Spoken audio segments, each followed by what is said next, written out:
Merhaba sevgili arkadaşlar, Bir Yumakla Gelenler YouTube kanalıma hoş geldiniz. Bugün sizlere bu önümde görmüş olduğunuz hırka modelinin yapımını anlatmaya çalışacağım. Hırkamıza şöyle bir göz atalım. Bakın şöyle dip kısımlarında popcorn modelimiz mevcut. Aynı zamanda kollarda da uyguladım.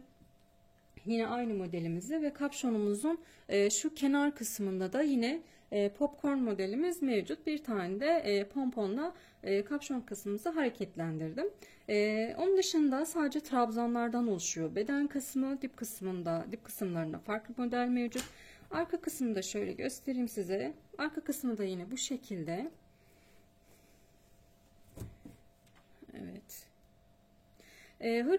Hırkamın beden ölçüsü bu şekilde 30 santim, yukarıdan aşağıya da 34-35 santim gibi bir ölçüsü var arkadaşlar.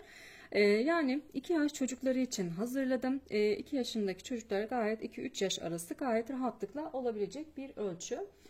Malzemelerinden bahsetmek istiyorum. Şöyle göstereyim. Lamia Baby Boom kullandım. Bütün bebe yünleriyle yapabilirsiniz.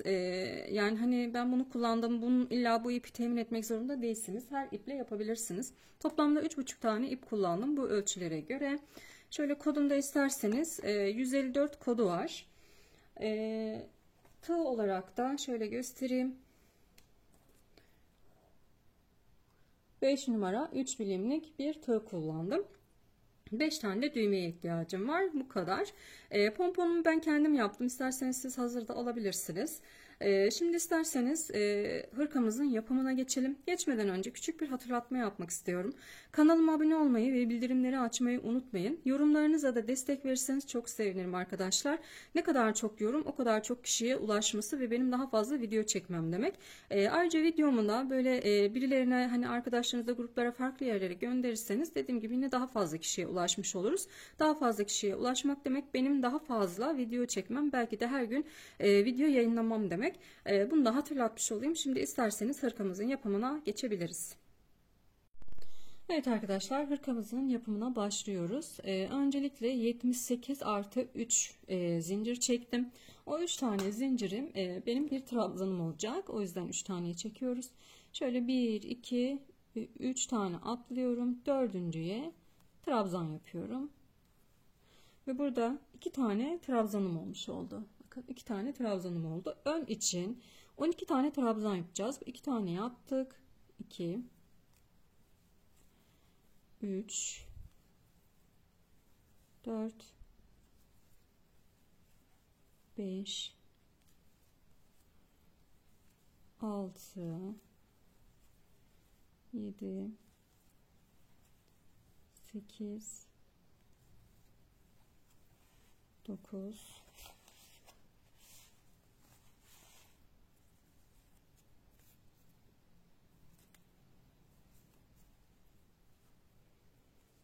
9, 10, 11, 12 tane trabzan yaptım. 2 zincir çekiyorum. Yanındaki zincirime bir tane trabzan yapıyorum. Burada artırma yerimizi, ön ve kol için olan artırma yerimizi ayırmış olduk. Şimdi bunu da sayarak kollar için 15 tane yapıyorum. 1,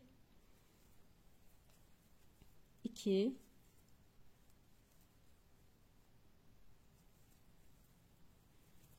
3, 4,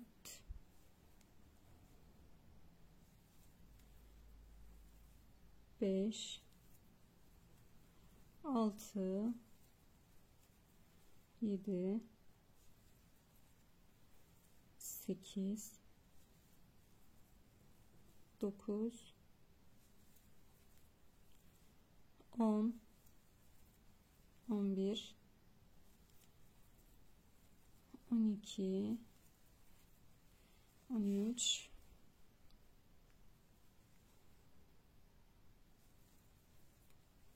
14, 15. 2 tane zincir çekiyorum. Hemen yanındakine, bakın yanındaki ilmeğime bir tane trabzan yapıyorum. Bunu da sayarak arkası için 24 tane trabzan yapacağım. Şimdi önlerde 12 tane yaptığımız için iki önün toplamı 24. Arkaya da yine 24 tane yapıyoruz o yüzden.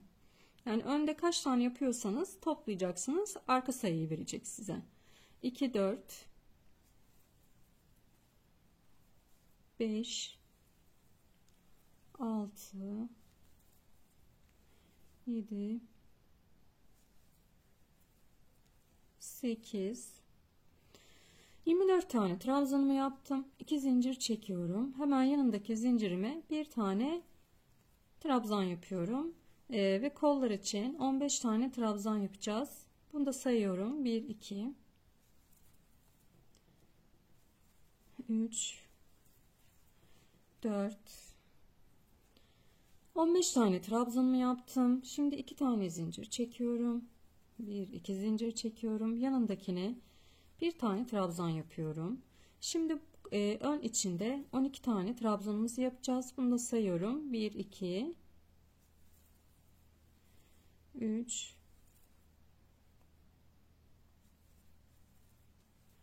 4,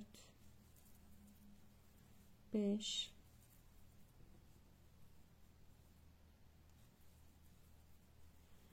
6, 7, 8, 9, 10, 11, 12. Döndürüyorum. Bir tane zincir çektim. Hemen şöyle bakın dip kısmına, dibine bir tane trabzan yapıyorum. Ve her birine birer kere trabzan yaparak kol ön ve kol ayrımını yapmış olduğumuz yuvaya kadar geliyorum arkadaşlar.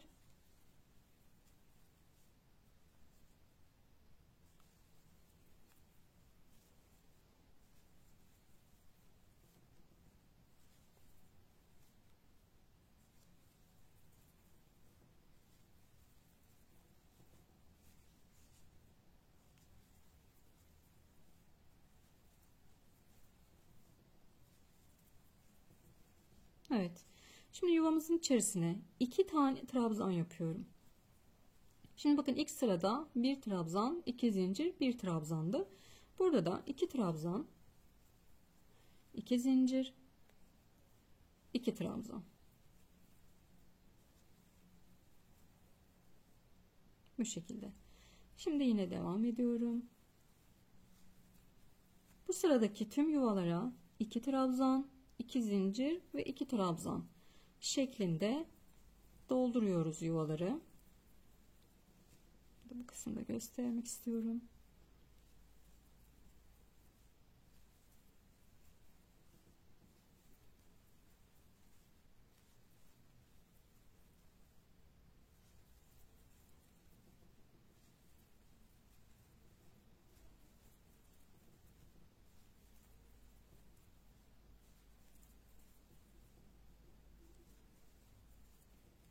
Evet.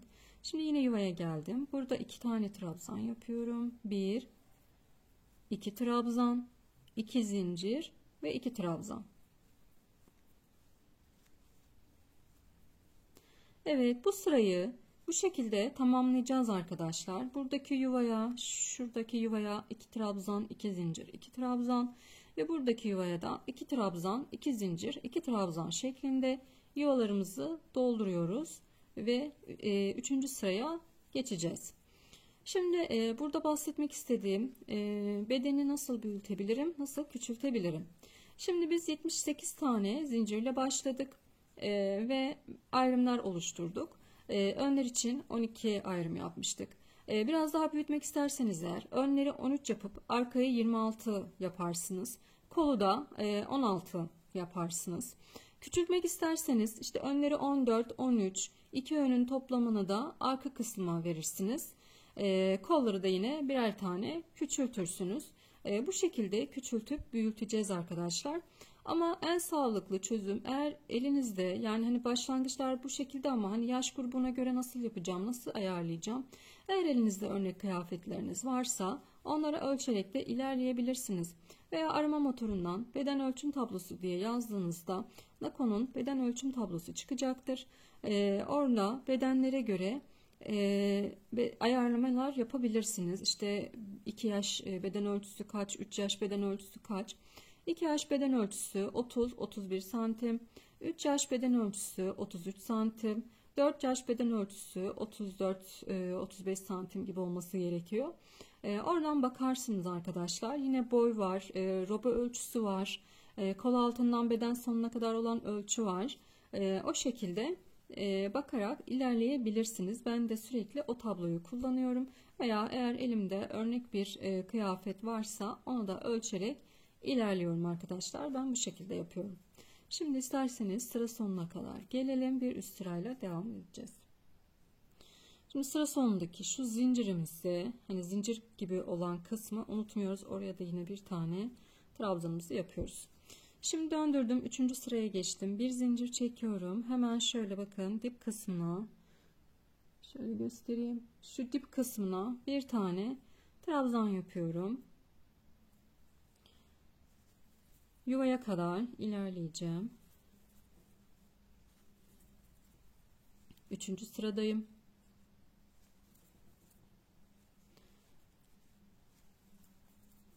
Evet.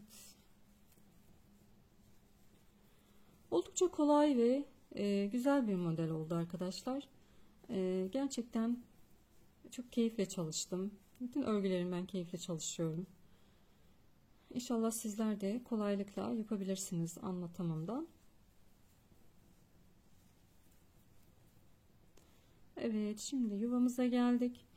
Şimdi bakın burada altta 2 trabzan, 2 zincir ve 2 trabzan şeklinde çalışmıştık. Birinci sırada 1 trabzan, 2 zincir, 1 trabzan. İkinci sırada 2 trabzan, 2 zincir, 2 trabzan. Üçüncü sırada 1 trabzan, 2 zincir, 1 trabzan. Bu sırayı da bu şekilde ilerleyeceğiz. Şöyle yine diğer yuvaya kadar geleyim. Orayı da yine sizlerle paylaşacağım. Evet, diğer yuvaya kadar geldim. Yine burada da 1 trabzan, 2 zincir ve 1 trabzan.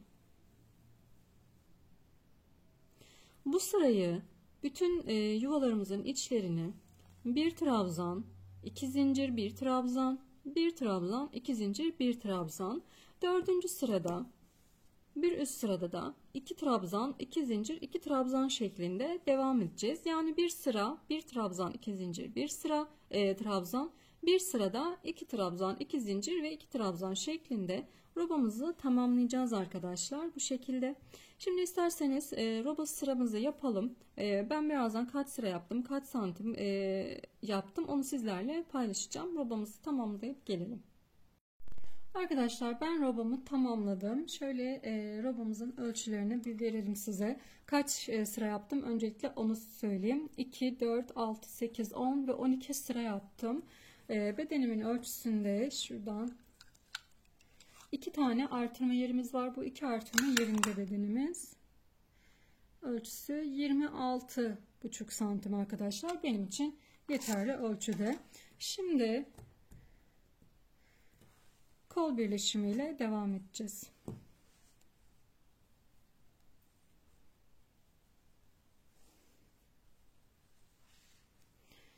Bir zincir çekiyorum. Dibine trabzanımızı yapıyoruz.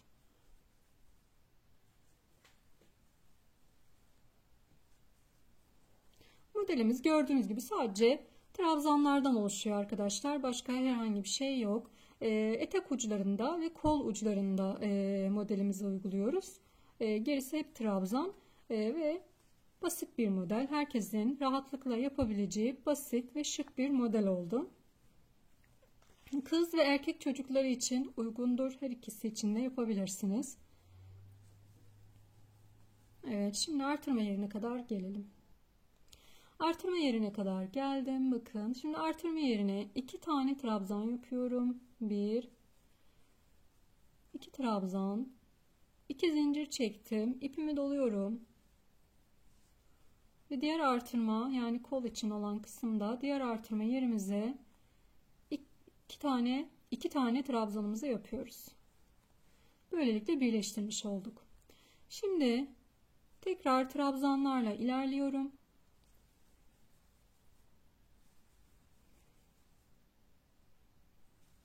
Böylelikle bedenimizi birazcık daha büyütmüş olduk arkadaşlar. Modelim 2 yaş için olacak.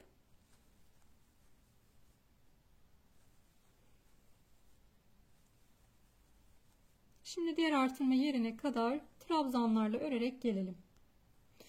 Diğer yuvaya kadar geldim. Burada da yine 2 tane trabzan yapıyorum. 1, 2 trabzan, 2 zincir ve ipimi doladım. Diğer artırma yerini buluyorum. Buraya da 2 tane trabzanımızı yapıyoruz. Ve devam ediyorum. Böylelikle kol kısmını birleştirmiş olduk. Şimdi sıra sonuna kadar gelelim. Sıra sonuna gelip tekrar üstten dönelim. Şu kol altını sizlere anlatacağım yine. Evet, kol altına kadar geldim. Şimdi burada kol altında şu en sonki trabzanımızı da yapalım. Kol altında 2 tane zincir çekmiştik. Bu 2 zincirimin üzerine 2 tane trabzan yapacağım. Bakın bir tane zincirim burada. Trabzan yapıyorum. İkinci zincirim de burada. Trabzan yapıyorum. Ve devam ediyoruz.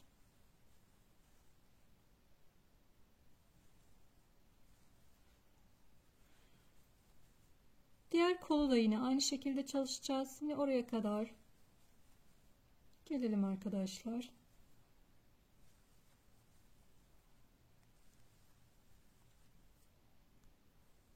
Evet, burada da yine geldik kol altına. Şimdi 2 tane zincirim vardı burada da. Yine bunlara 2 tane trabzan yapıyorum. 1, 2. Devam ediyorum. Evet, başka artırmamız olmayacak. Hep trabzanla ilerleyeceğiz. Şimdi sıra sonuna kadar ilerleyelim. Ölçüsüne bakacağız, kaç santim oldu. Boy ölçüsünde yine o beden genişlik ölçüsüne göre boy ölçüsünü ayarlayacağız. Şimdi sıra sonuna kadar gelelim. Robamızın son haline bir bakalım. Evet, bakın robadan aşağıya bir sıramızı ördük. Hem birleşim yerimizi şu şekilde birleşmiş olduk. Artırdık. Burada kol altlarına 2'şer tane trabzan bu taraftan, 2 trabzan da bu taraftan koyduk. Şimdi şöyle bir beden ölçümü ölçeceğim, genişliğimi uçtan uca 30 santimlik bir beden ölçüm var. Yani benim için 2 yaş için yapmak istiyordum, zaten benim için gerekli bir ölçüye ulaşmış oldum. Şimdi buradan aşağıya yani şu omuzdan itibaren şuradan, şu omuzdan bu şekilde aşağıya doğru, yani şöyle koyacağız metremizi, aşağıya doğru ölçeceğiz. Toplamda bedenim 34 santim olacak. Ama 30 santim öreceğim. Son 4 sırada örneğimizi koyacağız arkadaşlar. O kısma kadar şimdi isterseniz bir gelelim. Daha sonrasında o örneklik kısmı sizinle anlatacağım, sizlerle paylaşacağım. Ve zaten bir saniye sonra buradayım. Bedenimi tamamlayıp geliyorum. Arkadaşlar ben bedenimi istediğim ölçüye kadar geldim. 30 santimlik bir beden ördüm. Şimdi örneklik kısma geçeceğiz. Şöyle döndürüyorum.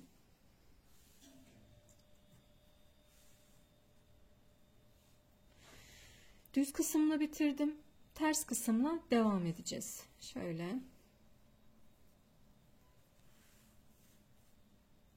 Bir tane zincir çektim. Hemen bakın şöyle dip kısmına bir tane sık iğne yapıyorum. Yanındakine bir tane yapıyorum. Ve yine yanındakine bir tane yapıyorum. Şöyle 2 tane yapalım başta. Evet, başta 2 tane sık iğne yaptım arkadaşlar. 3 tane değil. Şimdi ipimi doluyorum. Bakın ipimi doladım. Yanındakine batıyorum. Tığımda 3 tane var. İkisini çıkarıyorum. Tığımda 2 tane kaldı. İpimi doluyorum. Aynı yere tekrar batıyorum. Tığımda 4 tane var. İkisini çıkarıyorum. Tığımda 3 tane kaldı. Tekrar doluyorum. Aynı yere tekrar batıyorum. Yine şu iki tanesini çıkarıyorum. Tığımda 4 tane var. İpimi doluyorum. Aynı yere tekrar batıyorum. İkisini çıkardım. Tığımda 5 tane var. Tekrar doladım. Aynı yere tekrar batıyorum. İkisini çıkarıyorum. Tığımda 6 tane var. Yani buraya 5 kere batmış olduk. Şimdi bunların hepsini tek seferde çıkarıyorum. Ve yanındakine bir tane sık iğne yapıyorum. Böylelikle popcornumuz oluşmuş olacak. Şimdi 3 tane sık iğne yapacağım yan yana. 2 3 İpimi doluyorum. Aynı yere tekrar batıyorum. Tığımda 3 tane var. İkisini çıkarıyorum. Bakın 3 tane sık iğne yaptım. 4. sık iğnemin içine yapıyorum bunu. İpimi doluyorum. Tekrar aynı yere batıyorum. İkisini çıkarıyorum. Tığımda 3 tane var. İpimi doladım. Aynı yere tekrar batıyorum. İkisini çıkardım. Tığımda 4 tane var. İpimi doladım. Aynı yere tekrar batıyorum. İkisini çıkardım. Tığımda 5 tane var. İpimi doluyorum. Aynı yere tekrar batıyorum. İkisini çıkardım. Tığımda 6 tane var. Hepsini tek seferde çıkarıyorum. Ve yanındakine sık iğne yapıyorum. Yan yana 3 tane sık iğne yapacağız. 2 ve 3. Tekrar ipimi doladım. Batıyorum. Yanındakine batıyorum. 2 çıkardım. 2 tane var. Tekrar aynı yere batıyorum. 2 çıkardım. 3 kaldı. Aynı yere tekrar batıyorum. 2 çıkarıyorum. 4 tane. 2 çıkarıyorum. 5 tane. 2 çıkarıyorum. 6 tane ilmeğim oldu. Hepsini tek seferde çıkardım. Yan yana 3 tane sık iğne yapıyorum. Şöyle tersinden de bakalım. Popcornlarımız bu şekilde ilerleyecek arkadaşlar. Her defasında 5 kere batıyoruz. İkişer ikişer çıkarıyoruz ve tığımızda 6 tane ilmeğimiz kalmış olacak.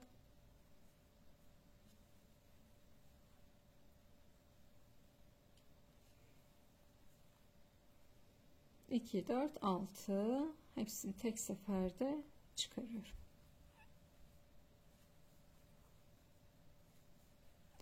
Şimdi sıra sonuna kadar popcornlarımızı yaparak bu şekilde ilerleyeceğiz. Sonraki sırayla devam edeceğiz arkadaşlar.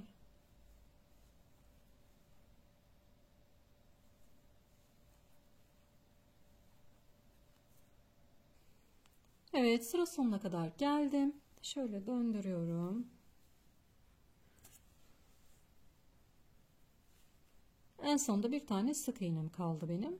Şimdi bir tane zincir çekiyorum. Hemen şöyle dip kısmına bir tane trabzanımızı yapıyoruz. Bir tane de şu popcornun hemen üzerine yapıyoruz. Bakın şu şekilde trabzan yapıyoruz. Şu anda ön yüzümüzdeyiz. Şimdi bu arada 3 tane trabzanımız vardı. Buraya 3 tane trabzan yapıyorum. 1 2 3. Bir tane bu popcornun üstündeki ilmeğimize yapıyoruz. Bakın şurada ilmeğimiz var. Hemen oraya. Arada 3 tane sık iğnemiz vardı. 1 2 3. Evet, popcornumuzun üzerine aradaki 3 sık iğnemizi yapıyoruz.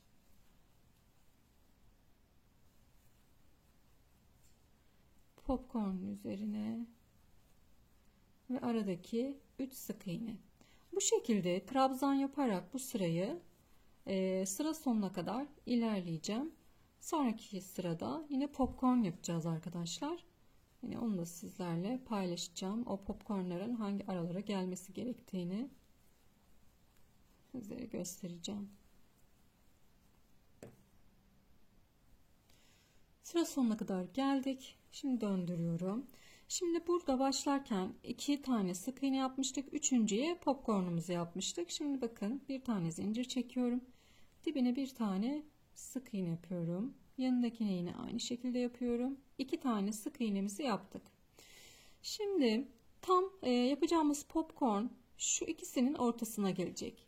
Şöyle göstereyim. Şu iki popcornun ortasına gelecek. Şöyle 3, üçüncüyü yaptık ve dördüncüyü yapıyorum. Evet. 4 tane popcorn yaptım. Şimdi beşinciye popcornumuzu yapıyoruz tekrar. 4 tane sık iğne yaptım. Beşinciye popcornumuzu yapıyoruz. 2 çıkarıyorum. Batıyorum. Tekrar 2 çıkarıyorum. Batıyorum. Tekrar 2 çıkarıyorum. 2 çıkarıyorum. 2, 4, 5. Bir tane daha yapacağım. 6. Hepsini tek seferde çıkardım. Yanındakine sık iğne olarak batıyorum. Bakın tam ortasına denk gelmiş oldu bu sık iğne. Popcornumuz pardon. Şimdi yine 3 tane sayarak ilerleyeceğiz. Bir taneyi yaptım. İkinci ve üçüncü. Şimdi bir tane oraya popcorn yapacağız. Atıyorum.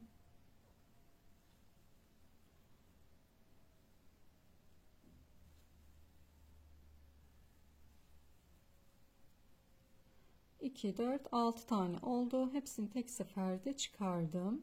Ve şimdi yine 3 tane sık iğne yaparak ilerliyorum. 2, 3. Buna da bakalım. Bu da tam bakın tam ortaya denk gelmiş oldu. Yani iki popcorn'un hemen orta noktasında olacak. 3 tane sık iğnemizi yaptık. Şimdi 2, 4, 5, 6. Tekrar 3 tane sık iğne yapıyorum yan yana. 2 ve 3.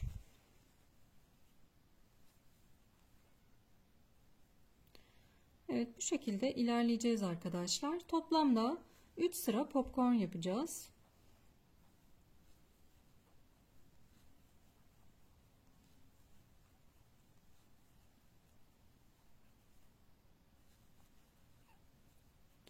Şöyle bir göstereyim.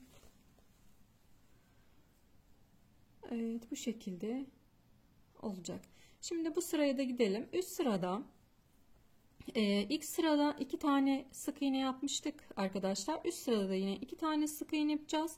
Sonra geleceğiz yine tam şu yani şu ikisinin arasına denk gelecek. Hemen bunun üzerinde olmuş olacak. 2 tane sık iğne yapacağız. Sonra devam edeceğiz. Şu araya gelmesi gerekiyor. Buraya. Yani hep aralarına gelecek şekilde ayarlamanız gerekiyor arkadaşlar. Bu şekilde bakın. Sıra sonuna geldik. Şurada da bir tane popcornumuzu yapıyoruz.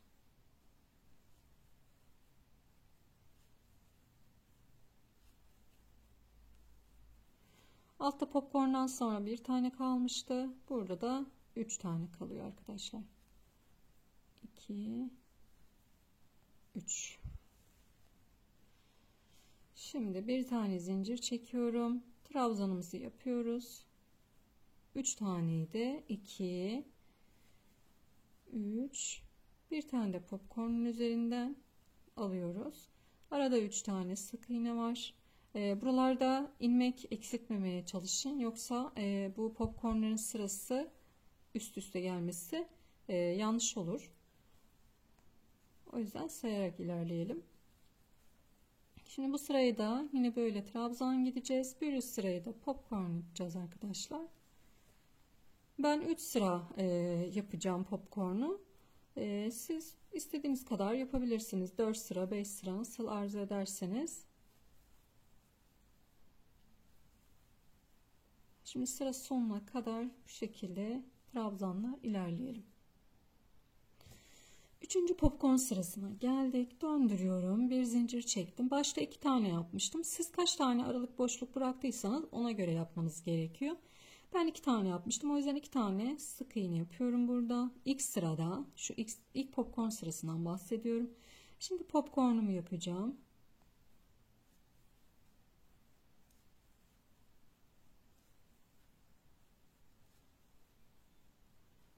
tek seferde çıktım. Şimdi 3 tane sık iğne yapıyoruz.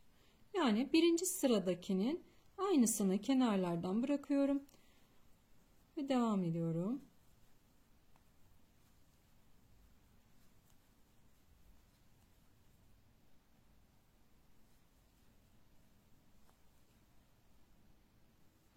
Bitişte de yine aynı birinci sırada kaç tane ile bitirdiysek, kaç sık iğne ile bitirdiysek o kadar sık iğnemiz kalacak bitişte. Sonraki sıraya da trabzan örüp kenar oyasıyla, ön pat kenar oyasıyla devam edeceğiz. Yani önlere geçeceğiz, ön kısımlara geçeceğiz.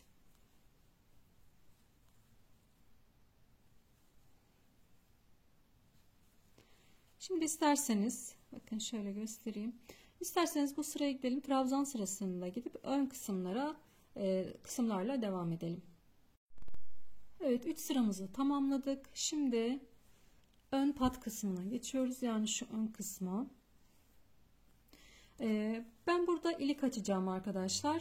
Siz hani erkek kız olarak ayırt etmek istiyorsanız eğer, hani diğer tarafta da hani kız erkek durumuna göre diğer tarafta da açabilirsiniz. Ben bu tarafta açacağım. Diğer tarafta da açacaksanız aynı bu yapacağım işlemlerin aynısını yapacaksınız. Şimdi şuradan yukarıya ilk sırada ilik açmayacağız. Toplamda 5 sıra sık iğne gideceğim. 3. sırada ilik açacağım. Şimdi nerelere batarak gidiyorum onu göstereceğim. Evet, şimdi şöyle sık iğne ile ilerliyorum. Bakın. Şu boşluklara değil de şuradaki ilmekleri yararak tam orta kısmına şöyle batıyorum. Buraya. Buraya. İki tarafta da yapacağınız sık iğne sayısı eşit olması gerekir. Yani burada ne kadar yaptıysanız diğer kanatta da aynı şekilde yapın arkadaşlar. Bir tarafta fazla, bir tarafta az olmasın.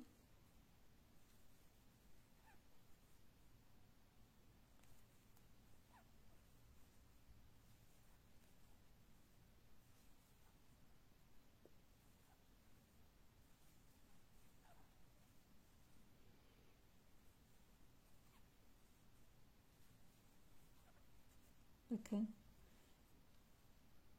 Bu şekilde ilerleyeceğiz.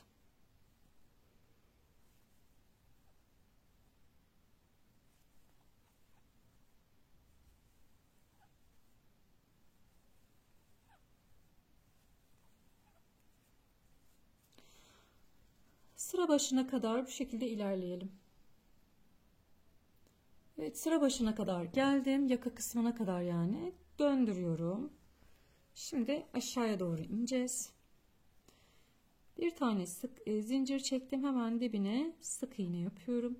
Bu sırada da yine ilik açmayacağız. Böyle her bir sık iğnenin üzerine bir tane sık iğne olacak şekilde aşağıya doğru ineceğim. 3. sırada ilik açacağız arkadaşlar. Şöyle bakın, her bir sık iğneye birer kere batarak alt kısma kadar inelim. Sonrasında ilik yerleriyle devam edelim. Evet, bu şekilde ilik yerlerimizi ayırmış olduk. Toplamda benim aralarda 12'şer tane sık iğne var. Her birinin arasında 12 tane sık iğne var. Toplamda 5 ilik ayırmış oldum. Şimdi döndürüyorum. Şöyle göstereyim. Döndürüyorum.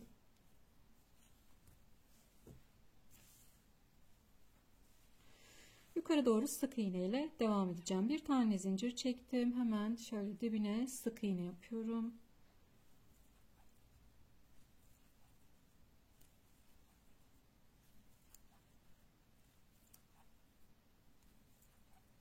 Evet, şimdi burada iki tane zincir çektim.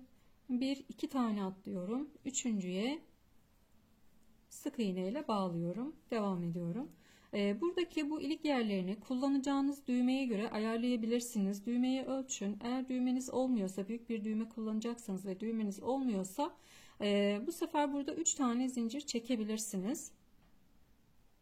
Bakalım şimdi benim kullanacağım düğmeyi şunu şuradan bir çıkarayım.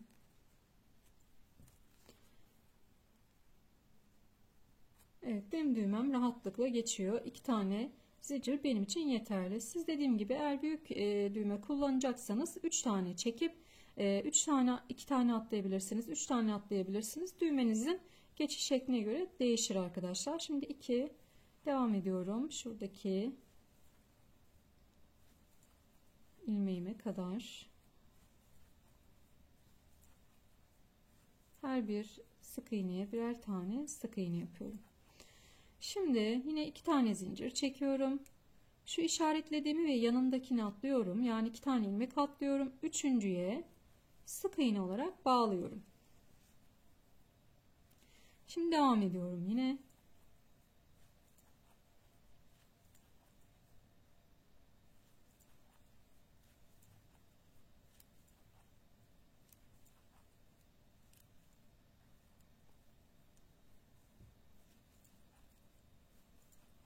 İki tane zincir çektim.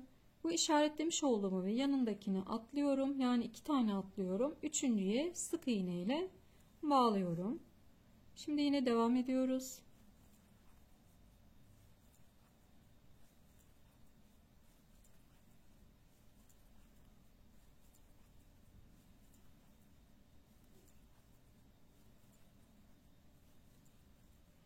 İki zincir çekiyorum. Bu işaretlediğimi ve yanındakini atlıyorum. Üçüncüye sık iğne ile bağlıyorum.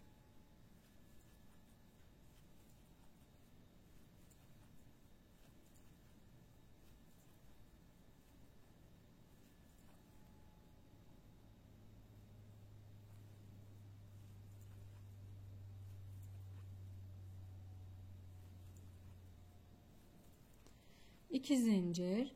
Bu işaretlediğimi ve yanındakini atlıyorum. Üçüncüye sık iğne ile bağladım. Evet, şimdi döndürüyorum.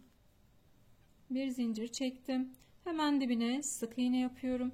Şimdi altta 2 tane atlamıştık. Buraya 2 tane sık iğne yapıyorum. Yani şu altta kaç tane atlarsak üst kısmı o kadar sık iğne yapmamız gerekiyor ki sayılarda eksilme veya fazlalaştırma olmasın. Şimdi her birine birer kere sık iğne yaparak aşağı doğru iniyorum. Sadece düğme iliklerinde ikişer tane, o ilik kısımlarına ikişer tane sık iğne yapacağım. Evet, bakın düğme iliğindeyim. 1 2 tane yaptım ve devam ediyorum.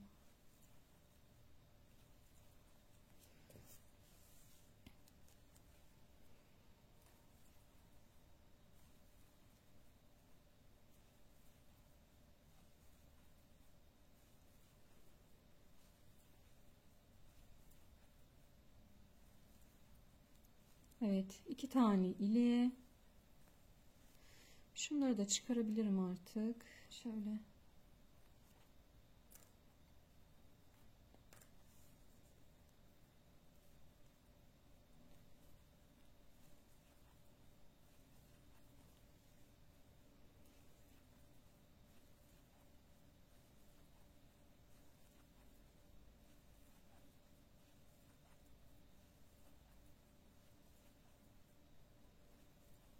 Evet, şimdi buraya da yine 2 tane sık iğne yapıyorum.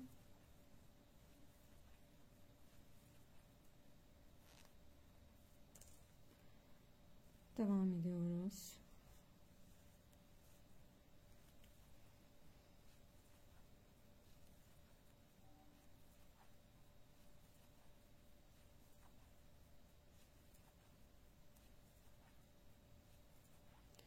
Burada da ilik yerindeyim. Buraya da yine 2 tane sık iğne yapıyorum ve iniyorum.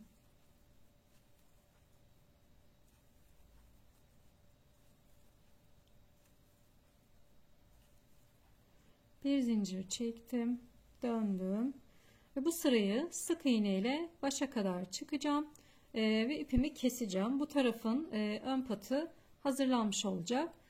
Diğer tarafı da yine aynı şekilde hazırlayacağız. Şimdi burayı önce bir çıkalım yukarıya kadar. Şimdi bu tarafı yaptık. Bu tarafı da yaparken Öncelikle ipimizi şu üstten aşağıya takacağız. Yaka kısmından aşağıya takacağız. Yine bu tarafta nasıl yaptıysak bu tarafta da aynı şekilde buradaki sık iğne sırasına eşit olacak. Sık iğne sayısına eşit olacak. Yukarıdan aşağıya geliyoruz. Tekrar yukarıya, aşağı yukarı derken 5 sıramızı yapıyoruz bu patlara. Şimdi ben bu kısımdan önce bu kısmı hani sizler de yapın, ben de yaparım. Şimdi şu kol kısmını sizlerle paylaşmak istiyorum. O kısmı da yine göstereyim size. Kollarını nasıl yaptığımı. Şimdi bakıyorum. Roba kısmını ters kısımdan bitirdiğim için şöyle düz yüzünden başlayacağım. Eğer burayı düz kısmında bitirdiyseniz, yani şu sırada bitirdiyseniz şöyle çevireceksiniz ve ipinizi iç kısımdan takacaksınız. Böyle yuvarlak şeklinde gitmeyeceğiz. Çünkü bakın hırkamızın bir düz bir ters şeklinde ördüğümüz için kollarda bedene uyum sağlaması açısından bu şekilde yapacağız.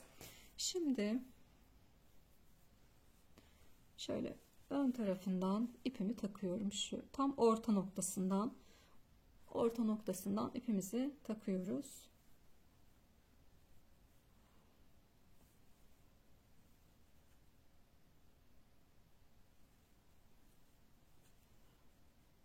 Evet, yanındakine şöyle bir tane zincir çektim. Hemen yanındakine trabzan yapıyorum. Onun yanındakine de trabzan yapıyorum. Şimdi burada bir tane kesimim olacak. Hemen bakın şu kısma dönerken koltuk altıyla koldaki ilmek kısmına dönerken orada bir tane kesim yapacağız. Bunun için de ipimi doluyorum. Şuna batıyorum. Bakın boşluk değil. Şöyle hemen buradaki trabzanın ortasından yarıyorum. Şöyle batıyorum. 2 çıktım. Tığımda 2 tane var. İpimi doluyorum. Yanındaki ilmeğime batıyorum. 2 çıkarıyorum. Tığımda 3 tane var. Hepsini tek seferde topladım. Burada bir tane kesim yapmış olduk. Bir tane de bitişte yapacağım kesim. Oraya kadar bütün ilmeklerimi birer kere trabzan yaparak ilerleyeceğim. Tam orada da kolla koltuk altına geçiş yerinde yapacağım o kesimi ki orada boşluk oluşmasın arkadaşlar. Şimdi oraya kadar her bir ilmeğime, ilmek dediğim yerler bakın şu kısımlar, buralara birer tane trabzan yaparak ilerliyorum. Sıra sonuna kadar gelelim. Evet, şimdi bakın buradaki ilmekle hemen koltuk altına geliş alanındayım. Şuraya bir tane daha yapıyorum. Pardon. Şimdi ipimi doluyorum. Yanındakine batıyorum. Hemen buradaki ilmeğime bakın. Batıyorum. 2 çıkardım. Tığımda 2 tane var. İpimi doluyorum. Hemen şuraya. Bakın şuraya batıyorum. 2 çıkardım. Tığımda 3 tane var. Tek seferde hepsini toparladım. Şuraya da bir tane trabzanımı yapıyorum. Ve bağlıyorum. Kaydırma tekniğiyle bağlıyorum. Evet, şimdi döndürdüm. Şöyle bir zincir çektim. Hemen şöyle bakın dip kısmında şuraya trabzan yapıyorum. Hemen dip kısmına trabzan yapıyorum. Her bir ilmeğime birer kere trabzan olacak şekilde ilerliyorum. Burada kesim yok. Bakın örneğimi döndürdüm. Ters taraftan örüyorum şu anda. Burada kesim yok. 3 sıra öreceğim bu şekilde. 4. sırada başta ve sonda yine kesim yapacağız. Şimdi 3 sıra öreceğim ama şöyle sıra sonuna kadar bir gelmek istiyorum. Sıra sonunda nereye batmamanız gerektiğini. Daha ilmeklerinizi sayıp ilerlerseniz çok fazla bir eksiltme yapmamış olursunuz. İsterseniz ilk birkaç sırayı ilmeklerinizi, yani şu trabzan sıra sayılarınızı sayarak ilerleyin. Şimdi kol kısmında lastik olmadığı için birazcık kolu toparlamak için her 3 sırada bir keseceğiz. Yani 3 sıra öreceğim. 4. sırada başta ve sonda birer tane trabzan keseceğim arkadaşlar. Ki kol çok geniş olmasın bilek kısmında. Şimdi şöyle sıra sonuna kadar bir gelelim. Şimdi geldim. Şöyle trabzanlarımızı yapıyoruz. Bakın burada şöyle açayım. Şuna trabzan yapmayacağız. Buna trabzan yaparsak artırma yapmış oluruz. Zaten sayarak ilerlediğiniz zaman siz de göreceksiniz. Buna yaparsam artırmış olurum. O yüzden direkt birleştiriyorum. Zaten başlarken dibine trabzan yapmış olduğumuz için buna yapmıyoruz ve birleştiriyorum. Ama dediğim gibi siz yine de sayarak ilerleyin. Şimdi birinci sıramızı yaptık. İkinci sıramıza geçiyorum. Bir zincir, hemen şöyle dibine trabzan yapıyorum.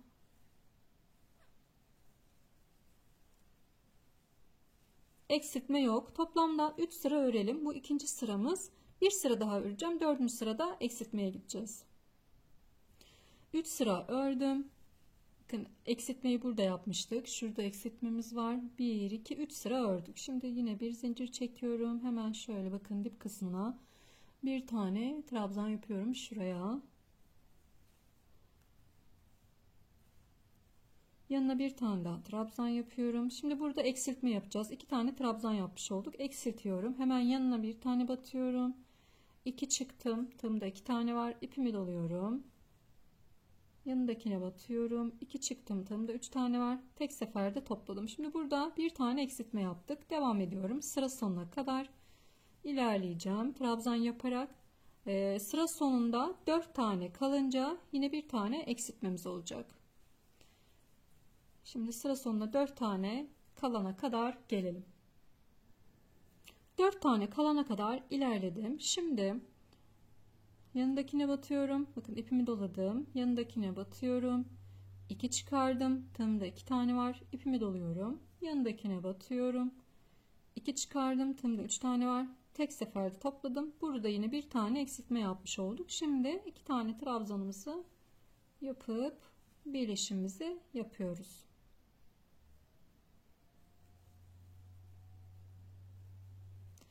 Bir zincir, hemen şöyle dibine trabzanımızı yapıyoruz. Şimdi 3 sıra hiç eksiltme yapmadan ilerleyeceğim. Yine 4. sırada yine başta ve sonda eksiltmemiz olacak. Bu birinci sıramız. Şu yapmış olduğumuz birinci sıramız. Bu şekilde 3 tane yapacağım. 3 sıra yapacağım yani. Sonra yine birer tane eksiltme. Başta ve sonda birer tane eksiltme yapacağım. 3 sıra yapacağım. Tekrar 4. sırada eksiltmemizi yapacağız. Şimdi kolumuzu ne kadar ilerleteceğiz? Kolumuzu şu bedendeki sıra sayısı kaç tane ise 16 sıra ben koldan altına 16 sıra örmüşüm. O şekilde şimdi buradan aşağıya da sayalım. 2, 4 yani yakadan itibaren şöyle yakadan itibaren de 2, 4, 6, 8, 10, 12, 14, 16, 18, 20, 22, 24, 26, 28 ve 29 sıra örmüşüm. Şu popcorn sırasına kadar arkadaşlar. Şimdi kolu da yine aynı şekilde öreceğim. Şu popcorn sırasına kadar eksiltmelerimi yaparak ilerleyeceğim. Sonrasında bu popcorn sırasını yine beraber yapacağız arkadaşlar. O kısma kadar gelelim. Kol kısmımızı tamamladık. Örnekli kısma kadar geldim arkadaşlar. Bu şekilde. Dediğim gibi bedende kaç sıra varsa kolu da yine o şekilde örnekli kısma kadar hazırladım. Şimdi bu kısmı yapacağız. Döndürüyorum. Ters tarafındayım zaten. Sık iğneli sırayla devam edeceğiz. Evet, bir zincir çektim. Hemen dibine sık iğne yapıyorum. Yanına da bir tane sık iğne yaptım. İkincisi 2 tane sık iğne yaptım. Şimdi popcornumuzu yapacağız.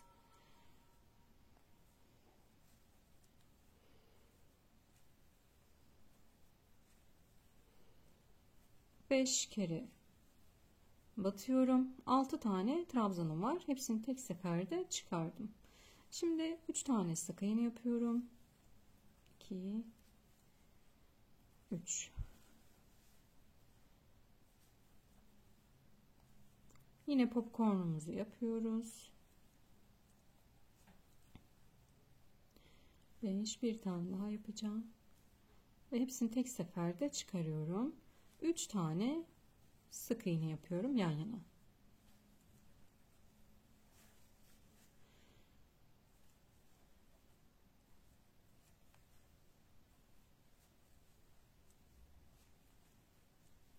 Evet, tekrar popcornumuzu yapıyoruz. Ve 3 tane sık iğne yapıyorum yan yana. Şimdi bu şekilde sıra sonuna kadar gelelim. Sıra sonunda yine o kısmı, şuraya kadar geldiğimizde bu kısmı yine sizlerle paylaşacağım. Şimdi sıra sonuna kadar geldim. Bakın burada 2 tane ilmeğim kaldı. 3 tane sık iğne yaptım en son. Şimdi şuna popcornumuzu yapıyoruz yine.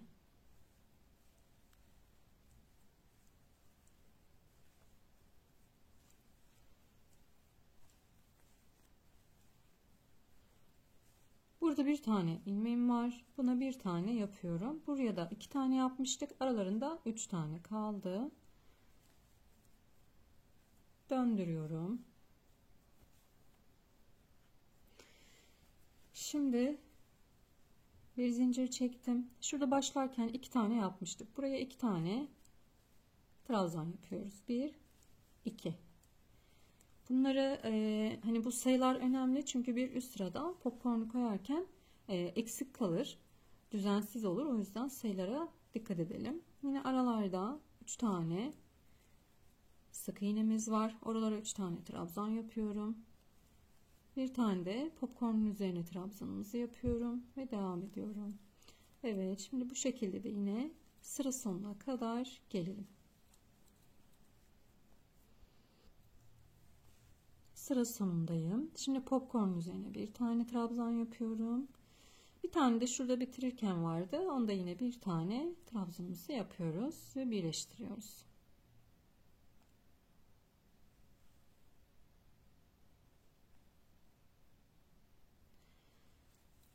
Evet. Bir zincir döndürüyorum. Şimdi 2 tane yapmıştık. 4 tane yapacağız. Aynı bedendeki gibi. 1, dibine hemen sık iğne yaptım. 1, 2, 3, 4 tane sık iğne yapınca direkt şu 2 tane popcorn'un arasına geldim. Sizin sayılarınız farklı olabilir arkadaşlar. Başlangıcınızı farklı yapabilirsiniz. Önemli olan 2 tane popcorn'un arasına gelmesi. O yüzden buradaki bu başlangıç sayılarına çok takılmamaya çalışın. Dediğim gibi sizinki farklı ilerleyebilir. Evet, 2, 4, 6 tane yaptım. Şimdi yine 3 tane sık iğne yapıyorum yan yana. Örerken de sürekli kontrol edin ön taraftan. Bazen olabiliyor 3 değil 4 yapıyoruz, işte kayıyor, sıra sonunda bunu fark ediyoruz, bir daha sökmek zorunda kalıyoruz. O yüzden bu olmasın diye böyle ara ara kontrol edin, ortaya gelmiş mi gelmemiş mi diye. Evet, şimdi sıra sonuna kadar yine gelelim. Sıra sonunu yine sizlerle paylaşacağım. Sıra sonuna geldim. 2, 3 tane sık iğne yaptım. Şimdi eğer burada kapatırsam bu aradaki boşluk çok geniş bir boşluk olacak. Bu boşluğu istemiyorum. O yüzden hemen şurada sondaki ilmeğime popcorn yapacağım bir tane. 2, 3, 4, 5 ve direkt birleşimimizi yapıyoruz arkadaşlar. Şöyle diğer taraftan göstereyim. Bakın bu şekilde kapanmış oldu. Eğer buraya bunu yapmamış olsaydım bu kadar yer açıkta kalmış olacaktı. Hep sık iğne olacak ve görüntü kötü bir görüntü olacaktı. Onu istemediğim için, yani modelde oynama olmuş olacaktı. Ben onu istemediğim için buraya bir tane popcornumuzu yaptık. Son direkt bitişe. Şimdi bir tane zincir çekiyorum. Burada bakın hiç birleştirirken sık iğnemiz yok. Direkt bu popcornun üzerine bir tane trabzan yapıyoruz. Ve devam ediyoruz. Yani orada direkt hani zincir çektim dibine sık iğne yapayım gibi bir şey yapmayın. Zaten dediğim gibi bunu yaptık. Sondaki ilmeği birleşimimizi yaptık. O yüzden burada direkt bunun üzerine trabzan yapmamız gerekiyor ki sayılarımızda oynama olmasın. Şimdi devam ediyorum sık trabzanla sıra sonuna kadar. 3. sırada 1. sıranın aynısı olacak. 2 tane atlayacağız. 3.'ye popcorn yapacağız. O şekilde.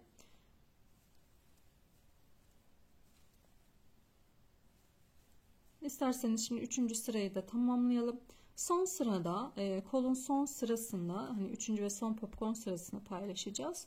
Yapacağız. Ondan sonra bedenli trabzanla bitirmiştik bedeni. Burada sık iğneyle bitireceğim arkadaşlar. Yani en sonda düz kısmında trabzan sırası değil sık iğne sırası yapıp kolu tamamlayacağım. Şimdi isterseniz yapalım. Dediğim gibi zaten o kısım 2 tane sık iğne yapıyoruz başta. Yani şu birinci sırayı yapmış olduğunuz gibi üçüncü sırayı da yapmanız gerekiyor. Şimdi yapalım. Kolu bitirelim. Kapşonla devam edeceğiz. Evet, kolları tamamlamış oldum ben. Bakın şu şekilde ikisini de tamamladım. İki kolun da sayıları aynı olması gerekiyor. Eşit olduğunda böyle daha muntazam görünecektir arkadaşlar. Bu şekilde. Şimdi kapşon kısmına geçelim. Kapşon kısmımız için yakadan başlayacağız. Şöyle düğme pat ön kısımdan bahsediyorum. Hemen onun o pat kısmının bitişinden başlayacağız. Bakın düğme kısmımız burada. Şurası bitiş yeri. Ben de direkt buradan ilmeğimi başlatacağım arkadaşlar. Şuradan.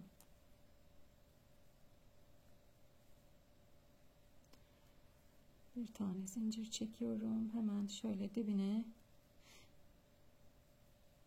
sık iğne yapıyorum. Bir zincir çektim. 2 zincir çekiyorum. Evet, şimdi bu sırayı trabzan olarak gideceğim. Şöyle ilmeklerimizle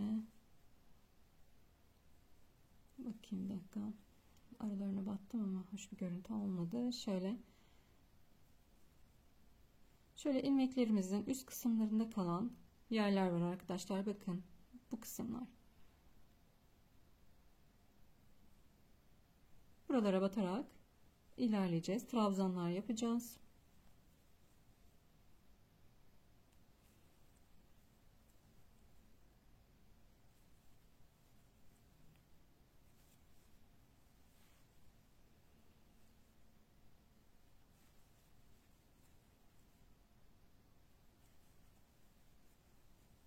Evet, bakın bu şekilde ilerliyoruz. Hemen şunlar zaten elinizde daha net görürsünüz. Şu kısımlar, buralara batarak ilerliyorum. Bu sırayı trabzan olarak gideceğim ama şöyle ek yerlerinde, artırma yerlerinde artırmalarımız olacak. Onları da göstereceğim size.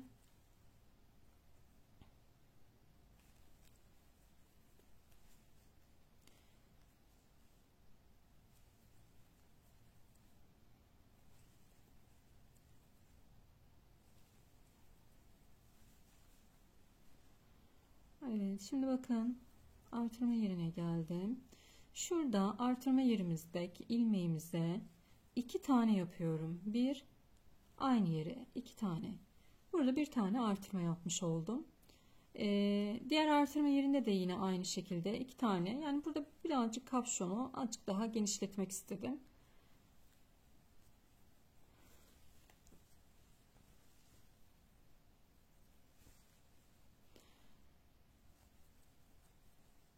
Bakın her bir ilmeğimize birer tane atıyorum. Sadece artırma yerlerinde aynı ilmeğe 2 tane yapıyorum. Şimdi oraya geliyorum, yine göstereceğim.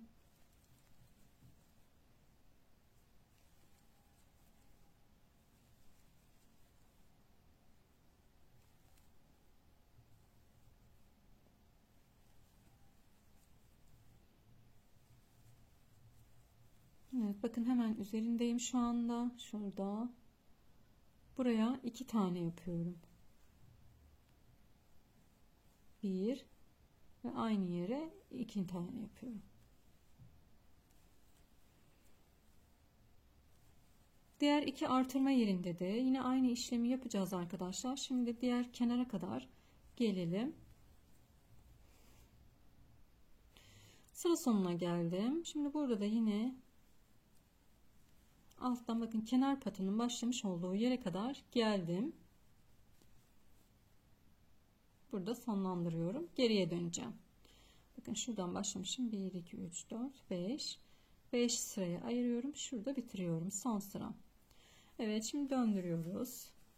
Bir zincir çektim. Dibine bir tane sık iğne yapıyorum. Yanındakini de yine bir tane sık iğne yapıyorum. Yine 2 tane ayırıyorum arkadaşlar. Buraya popcornumuzu yapıyoruz.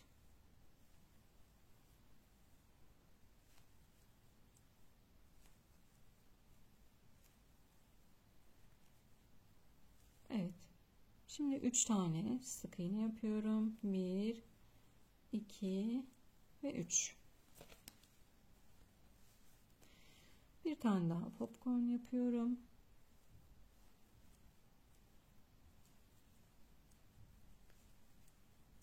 4, 5. Evet, şimdi 2 tane popcornumuzu yaptık.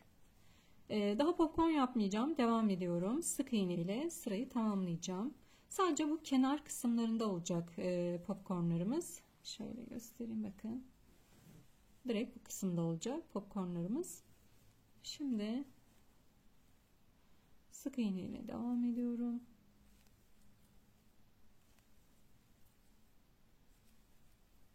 Sonda 2 tane başta ayırdık. 2, 3 popcorn sırası, araya da 3 tane ayırdık. 6, bir tane de bu 7. 7 tane ilmek kalana kadar sık iğne ile ilerleyelim. Hiçbir eksiltme veya artırmamız yok. Dediğim gibi sonda 7 tane ilmeğimiz kalana kadar devam ediyoruz sık iğneye. Evet, 7 tane kalana kadar geldim. Şimdi direkt popcornumuzu yapıyoruz.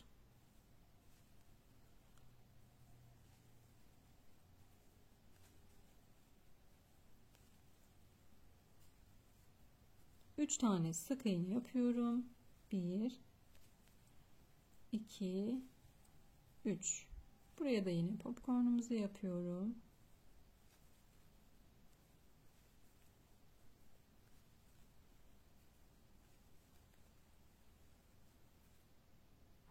İki tane sık iğne yapıyorum. Şu başta 3 tane çekmiş olduğumda yine trabzandan saydım. Evet.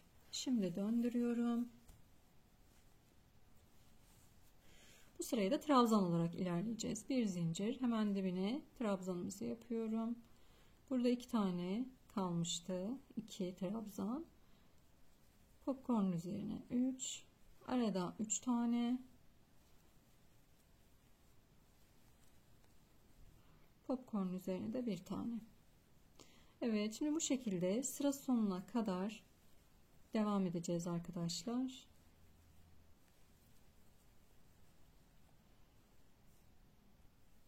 Sırayı tamamladım. Şimdi bir üst sıraya geçiyoruz. Döndürüyorum. Şimdi bakın, altta 2 tane popcorn yapmıştık. Bu sırada bir tane yapacağız ve direkt bu ikisinin ortasına gelecek. Yani 4 tane sık iğne yapacağım. 1, 2, 3 ve 4. 4 tane yaptığımda direkt bu iki popcornun arasına gelmiş olacak. Popcornu 1, 2, 3, 5. Evet, daha popcorn yapmıyorum bu sırada. Bir tane.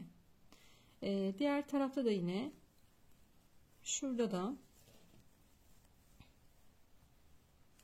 bu kısımda da yine 2 tane şu iki popcornun arasına gelecek şekilde yapacağız. Oraya kadar gelelim. Şimdi iki popcornun arasına geldim. Hani eğer nasıl iki popcornun arasında olacak diye düşünecek olursanız şu sonda 5 tane kalana kadar gelmiş olacaksınız. 1, 2, 3, 4 ve 5 ilmeğim kaldı. Şimdi burada popcornumuzu yapıyoruz.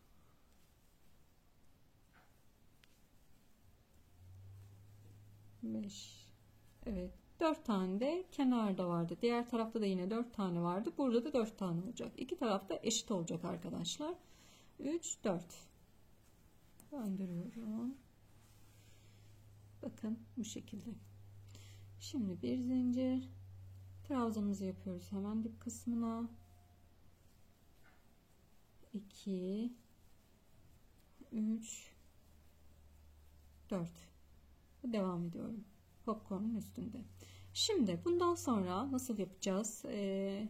Bundan sonrasını anlatacağım arkadaşlar. Zaten birbirine tekrar olacak.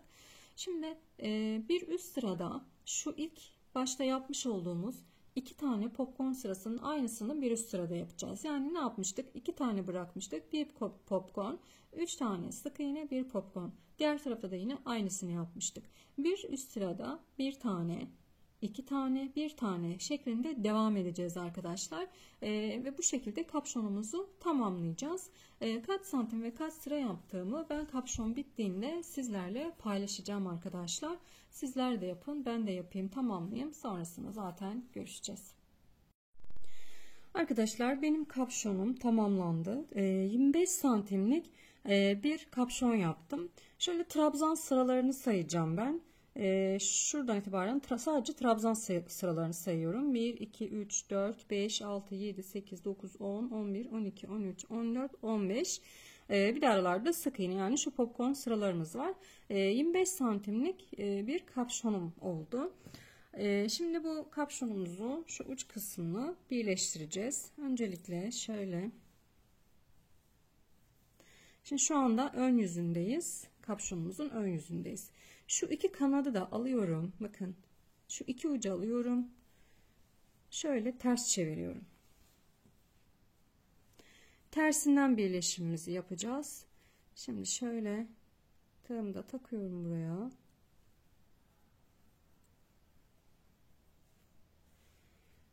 Evet. Şuradan ilk gözüküyor mu şöyle? Bakın ilk ilmeğe, şuradaki ilk ilmeğe, başlangıçtaki ilmeğin hemen şu kısmına şöyle bağlıyorum. İçinden çıkardım. Şöyle bir zincir çektim. Tekrar aynı yerden yine yapıyorum, iyice sabitliyorum ve içinden çıkarıyorum. Bu kısmı çok sıkı yapmayın. Şimdi yine şöyle bakın, ikinci ilmek, bir buradaki ilmekten alıyoruz, bir de şu karşıdaki ilmekten alıyoruz ve içinden çıkarıyorum. Yanındaki ilmekten, karşı ilmekten, içinden çıkarıyorum. Yanındaki ilmekten, karşı ilmekten, içinden çıkarıyorum. Bu şekilde.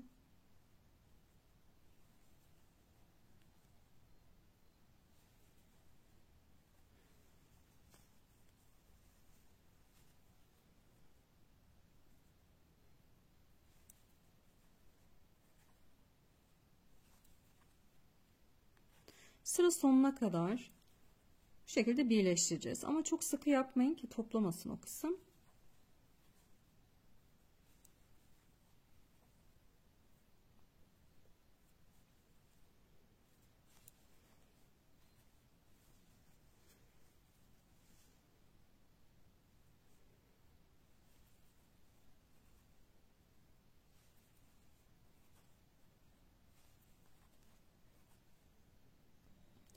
Sıra sonuna kadar geldim. Burada da bakın tek bir ilmeğim kaldı. Bunu da yine şöyle karşılıklı olarak aldım. Bir zincir çektim.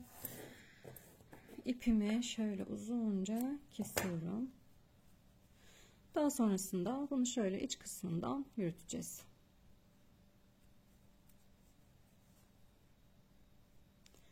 Şöyle ilmeklerimizin aralarından yürüteceğiz. Daha fazla yürütürsünüz siz arkadaşlar. Ben şöyle göstereyim. Evet, kapşon kısmımızı da bu şekilde tamamlamış olduk. Bakın, burada popcornlarımız da hemen karşılıklı olarak denk geldiler.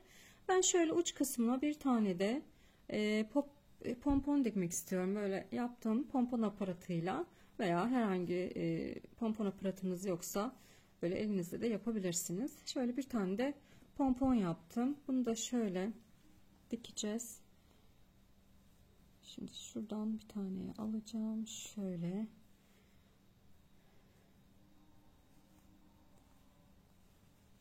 Hazır pompon da kullanabilirsiniz.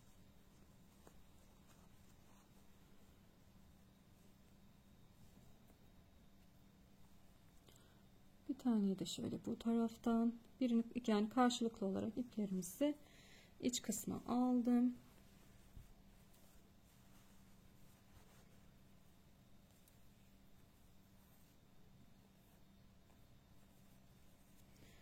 Şimdi bunları böyle burada bağlayacağım.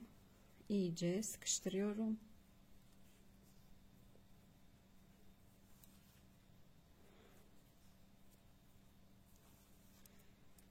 Böyle sıkıştırdıktan sonra şöyle ilmeklerin aralarında isterseniz iğneye takın arkadaşlar. Şöyle ilmeklerin aralarında bunları yürüteceğiz ki çıkmasın. Şöyle